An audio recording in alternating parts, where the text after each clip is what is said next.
ولك الحمد وأنت قلت وقولك الحق المبين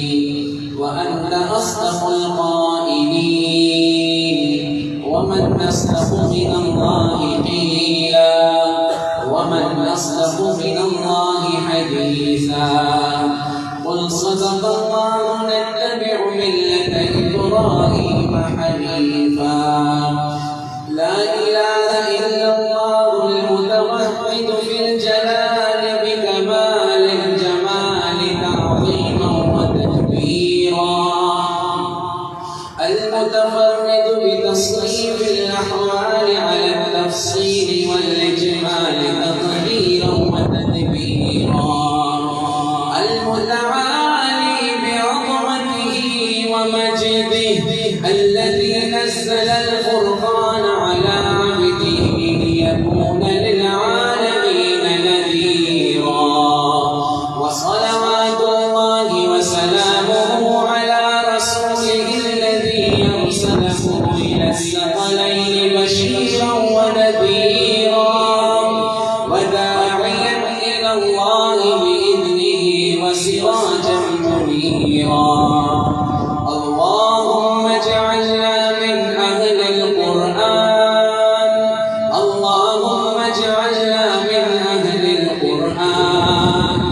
اللهم اجعلنا من أهل القرآن الذين هم أهلك وخاصتك اللهم اجعلنا ممن يحل حلالا ويحرم حراما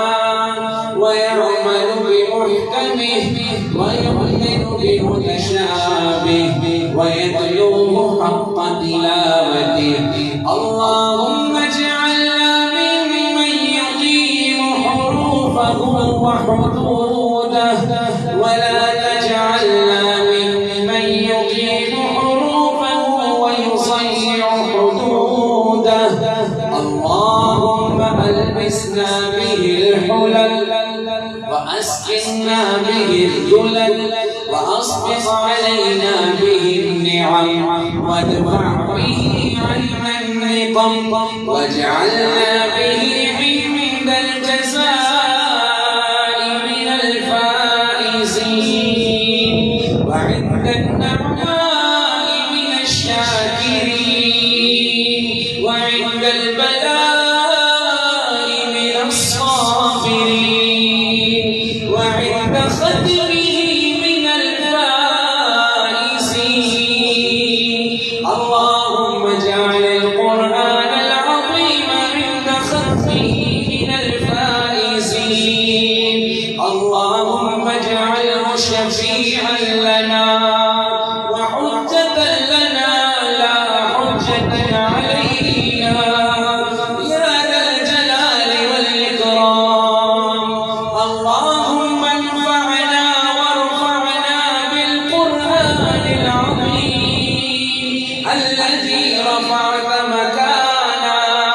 وأظهرت برهانا وقلت يا أعز من قائل سبحانه فإذا قرأناه فاتبع قرآنا ثم إن علينا بيانا أحسن كتبك نظاما وأفصحها كلاما وأصدقها حلالا وحراما محكم البيان ظاهر البرهان محروس من الزيادة والنقصان فيه بعد ووحي وتوفيق وتهديد لا يأتيه الباطل من بين يديه ولا من خلفه تنزيل من حكيم حميد اللهم لا تدع لنا في مقامنا هذا ذنبا إلا غفرته ولا هما إلا فرجته ولا كونا إلا نفذته ولا دينا إلا قضيته ولا مريضا إلا شفيته ولا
والعفو فاعف عنا يا عفو غفور اللهم اجعل القبور بعد فراق هذه الدنيا خير منازلنا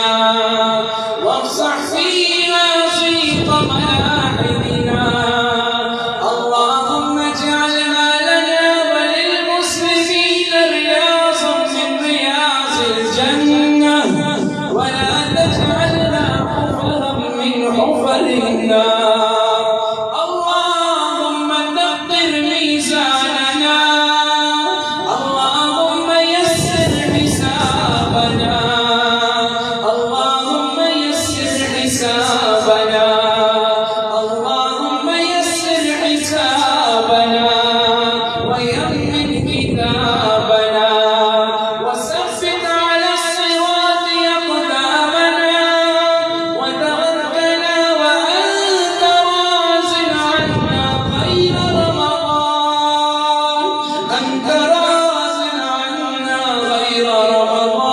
رمضان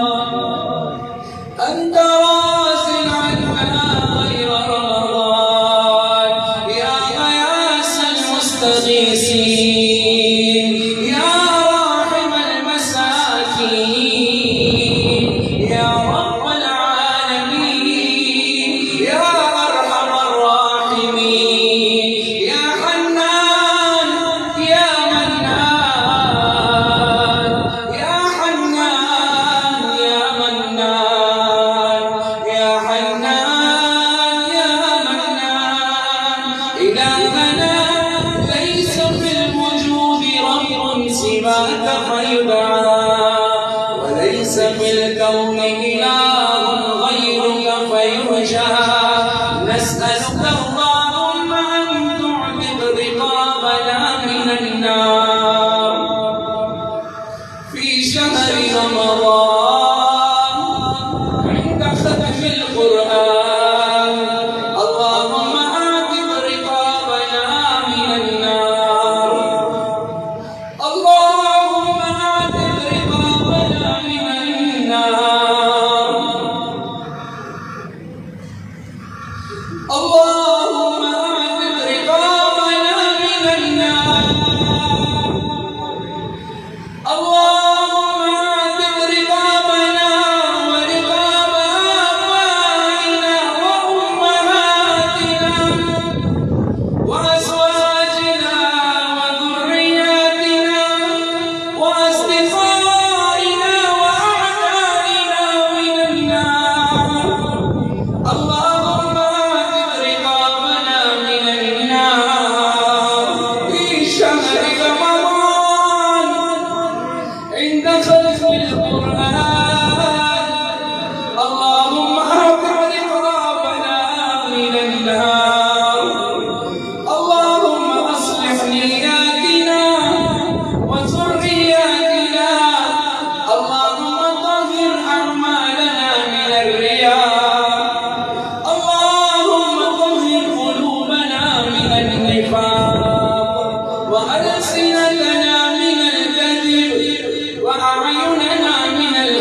سبحانك ربنا ما أكرمك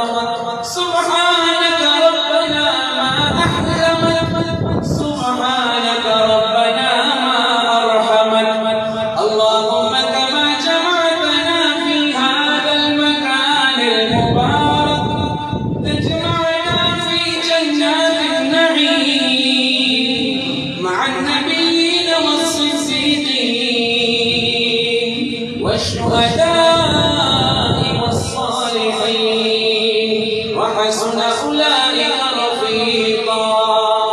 اللهم أصلح شباب المسلمين اللهم أصلح نساء المسلمين اللهم أعز الإسلام والمسلمين وأذل الشرك والكفر والمنافقين ودمر أعداءك أعداء الدين واجعل وطننا باكستان آمنا مطمئنا آمنا مطمئنا آمنا مطمئنا وسائر بلاد المسلمين اللهم اعط نفوسنا تقواها وزكها أنت خير من زكاها أنت وليها ومولاها اللهم أعنا على ذكرك وشكرك وحسن عبادتك ربنا لا تزغ قلوبنا بعد إذ هديتنا وهب لنا من لدنك رحمة إنك أنت الوهاب ربنا هب لنا من أزواجنا وذرياتنا قرة أعين واجعلنا للمتقين إماما اے اللہ اے کریموں کے کریم اللہ اے کریموں کے کریم اللہ ہم جتنا کریم کہیں اس سے بھی کئی درجے آگے کریم اللہ ہمارے گناہوں کو معاف فرما ہمارے صغیرہ کبیرہ چھپ کے کیے ہوئے سامنے کیے ہوئے جان کے کیے ہوئے جان میں کیے ہوئے سب گناہوں کو معاف فرما آج کی رات گناہوں سے پاک صاف فرما ہم سب کی مغفرت کا فیصلہ فرما ہم سب کی مغفرت کا فیصلہ فرما جہاں جہاں آواز جا رہی ہے سب کی مغفرت کا فیصلہ فرما اے اللہ اے کریم اللہ رمضان میں ہمیں سب کی کامل مغفرت فرما ہمارے دوست احباب کی مغفرت فرما ہمارے اپنوں کی بھی مغفرت فرما اے اللہ ہمارے دشمنوں کی بھی مغفرت فرما ہمارے ماں باپ کی مغفرت فرما ہمارے بیوی بچوں کی مغفرت فرما آنے والی نسلوں کی مغفرت فرما اے اللہ ہمارے ایمان کی حفاظت فرما اے اللہ بڑی آزمائش کے زمانے میں ہیں تیرے محبوب کے بڑے ہی گرے پڑے امتی ہیں ہمارے پاس کوئی عمل ایسا نہیں جو آپ کے دربار میں پیش کر سکے کھوٹے سلسلے لے کے آ رہے ہیں کریم اللہ ہمیں معاف فرما ہمارے ان ٹوٹی ٹوٹی عبادتوں کو قبول فرما تیرے محبوب کے صدقے قبول فرما ہمارے روزوں کو قبول فرما ہماری تراویح کو قبول فرما اے اللہ ہمیں صحابہ جیسے سجدے عطا فرما صحابہ جیسے روزے عطا فرما ان جیسے ایمان عطا فرما تیرے دین کے کام کو لے کے پورے عالم میں چلنے کی توفیق عطا فرما اے کریم اللہ اے اللہ ہماری نسلوں میں کوئی مشرک پیدا نہ فرما سب کے ایمان کی حفاظت فرما تیرے دین کے داعی پیدا فرما اے کریموں کے کریم اللہ اے اللہ ختم قرآن کی تقریب میں ہم سب جمع ہیں اے اللہ ہم اپنے سارے گناہوں کو لے کے آئے ہوئے ہیں وہ بوجھ لے کے آئے ہوئے تیرے دربار میں رکھ رہے ہیں ہم اعتراف بھی کر رہے ہیں ہم سے غلطی ہو گئی اے کریم اللہ ہمیں معاف فرما اگر تو نے بھی معاف نہ کیا تو وہ در بتا جہاں ہم جائیں اور وہاں پہ بھی معافی مانگے اے اللہ تو نہیں معاف کرے گا پھر بھی تجھ سے ہی معافی مانگیں گے اے اللہ تیرے پاس تو ہم جیسے بہت ہوں گے ہمارے پاس تجھ جیسا کوئی بھی نہیں اللہ اے اللہ ہم سب کی مغفرت فرما ہم سب کو معاف فرما ہمارے رزق میں برکت عطا فرما ہمیں تقوی والی عافیت والی زندگی نصیب فرما اے کریم اللہ تیرے دین پہ چلنے والی زندگی نصیب فرما جتنا مجمع دور دور سے آیا اللہ سب کو جزائے خیر عطا فرما ہم ان کا شکریہ نہیں ادا کر سکتے تیرے دین کے لیے تیرے نبی کی بات کو سننے کے لیے تیرے نبی کی نعت سننے کے لیے آئے ہیں اے کریم اللہ مسائل کو حل فرما، ان سب کی پریشانیوں کو دور فرما، ان کے رتبے کاموں کو بھی مکمل فرما، ان کے آنے والے منصوبوں کو بھی آپ کے صفائے تکمیل تک پہنچا۔ جو رزق آپ نے اپنے فضل سے ہم کو ہم سب کو دیا اس میں برکت عطا فرما، اے اللہ برکت عطا فرما، اس پہ شکر ادا کرنے کی توفیق عطا فرما۔ اے کریم اللہ، بہت محبت کرنے والے ساتھی آئے، ایک ایک کر کے نام نہیں لے سکتا، اللہ سب کو جزائے خیر عطا فرما۔ ہماری اس جامعہ مسجد عائشہ شریف سٹی کو پورے عالم کے لیے ہدایت کا چراغ بنا۔ اے اللہ ایمان کی شمع روشن فرما، اللہ اس باپ سے ایسے پھول پیدا فرما جن کی خوشبو پورے عالم کو معطر کر دے، منور کر دے۔ اے کریم اللہ، جن احباب نے اس مسجد سے تعاون کیا ان کو جزائے خیر عطا فرما، ان کی زندگیوں میں خوب برکتیں عطا فرما، ان کے رزق میں خوب برکتیں عطا فرما، ہر قسم کے شر سے ان کی حفاظت فرما، ہر قسم کے صحت سے ان کی حفاظت فرما۔ جنہوں نے دعاؤں سے تعاون کیا مالی طور پر جانی طور پر، اے کریموں کے کریم اللہ، سب کو دنیا کی بھی برکتیں عطا فرما،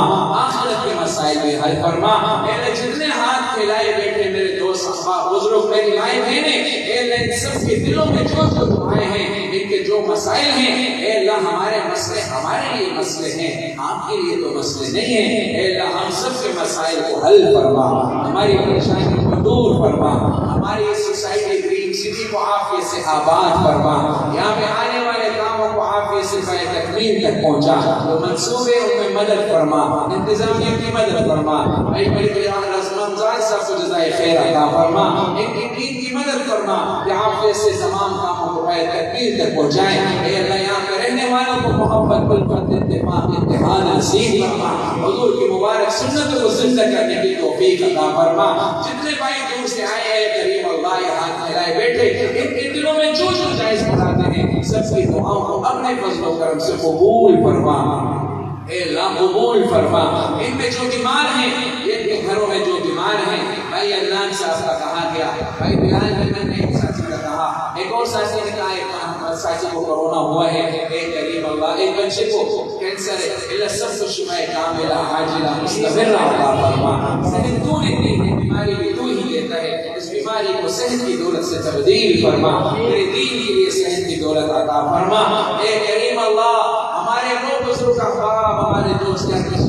ہمارے ساتھ تھے، آج بچھڑ کے چلے گئے قبروں میں، اے کریموں کے کریم اللہ سب کی کامل مغفرت فرما، سب کی قبروں کو اپنے نور سے منور فرما، اس قرآن کریم کا ثواب حضور کی پوری امت کو پہنچا، بڑا چلا کر پہنچا۔ عبد الرحمن نے قرآن سنائیں کے سنانے کو قبول فرما، اس میں جو کمی کوتاہی ہو گئی اے اللہ اپنے فضل سے اس کو سکھینے سے بدل دے، پورا کا پورا اجر عطا فرما۔ اے اللہ آپ صاحب کی عمر میں برکت عطا فرما، ان کے کاموں میں تقوی اخلاص میں برکت عطا فرما۔ ہمارے اس مسجد میں خدمت کے اعتبار سے امام مؤذن حافظ عدنان مولوی محمود اور جتنے بھی ساتھی ہیں اللہ ان سب کے بھی کاموں میں برکت عطا فرما۔ اے اللہ خوب اپنے فضل سے رزق حلال عطا فرما، ہر قسم کے شخص کو محفوظ فرما، اس مسجد کی اخلاص کے ساتھ خدمت کی توفیق عطا فرما، یہاں کے مقتدی نمازوں کی زندگی میں برکت عطا فرما، صحت والی لمبی عافیت والی زندگی نصیب فرما۔ اے کریم اللہ ہم سب کو بار بار حرمین شریفین کی ادب والی حاضری نصیب فرما، حرمین کے دروازے دوبارہ امت مسلمہ کے لیے کھول دے۔ اے اللہ ہمارے گناہوں کی وجہ سے بند ہو گیا، ہم معافی مانگتے توبہ کرتے، اللہ ہمیں معاف فرما، معاف فرما، معاف فرما، حرمین کی رونقوں کو دوبارہ بحال فرما۔ اے اللہ کرونا وائرس سے یا وبا ہے یا فتنہ ہے، اے اللہ جڑ سے اس کا خاتمہ فرما، پورے عالم سے اس کا خاتمہ فرما، خصوصاً ہمارے پڑوسی ملک ہندوستان میں بڑی تباہی پھیلائی ہے، اے اللہ انسانیت کی حفاظت فرما، اس کرونا وائرس کو لوگوں کو ایمان میں داخلے کا سبب بنا، لوگوں کی ہدایت کا ذریعہ بنا، لوگوں کو دین کی طرف لوٹنے کا ذریعہ بنا۔ اے کریم اللہ جو بقیہ زندگی ہے تیرے محبوب صلی اللہ علیہ وسلم کی سنتوں والی عطا فرما، حضور والی عبادات نصیب فرما، حضور والی معاشرت نصیب فرما، حضور والی معاملات نصیب فرما۔ ہمارے بہت سارے ساتھیوں نے دعاؤں کا قائلہ، سب کی دعاؤں کو قبول فرما، ہمارے بھائی نعمان صاحب کی زندگی میں برکت عطا فرما، ہمارے اور جتنے احباب دور دور سے آئے عراق صاحب دیگر اے کریم اللہ سب کو جزائے خیر عطا فرما، سب کی زندگیوں میں صحت کے ساتھ برکت کے ساتھ عافیت کے ساتھ اے اللہ لمبی زندگی عطا فرما۔ اے اللہ ہم سب کا ایک مسئلہ ہے،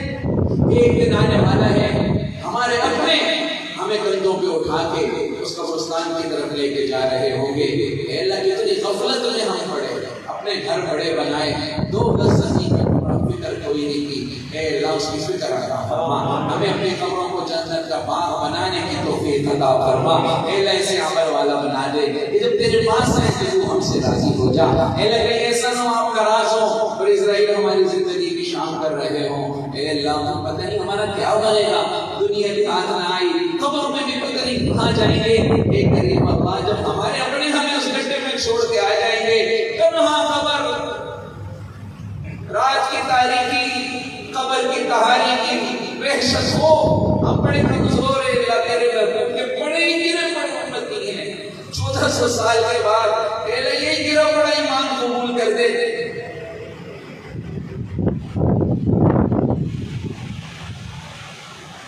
میں قبر اندھیری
اپنی اپنی دعائیں اللہ کے دربار میں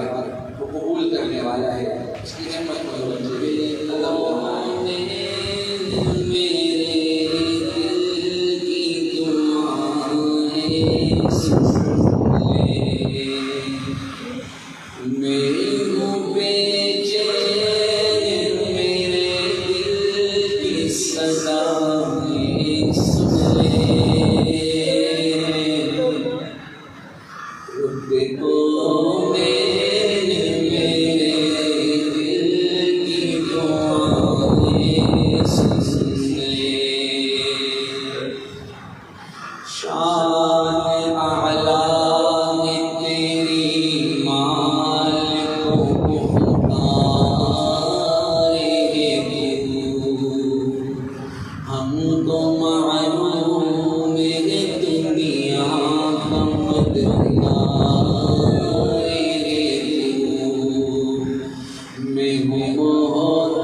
سچی محبت دے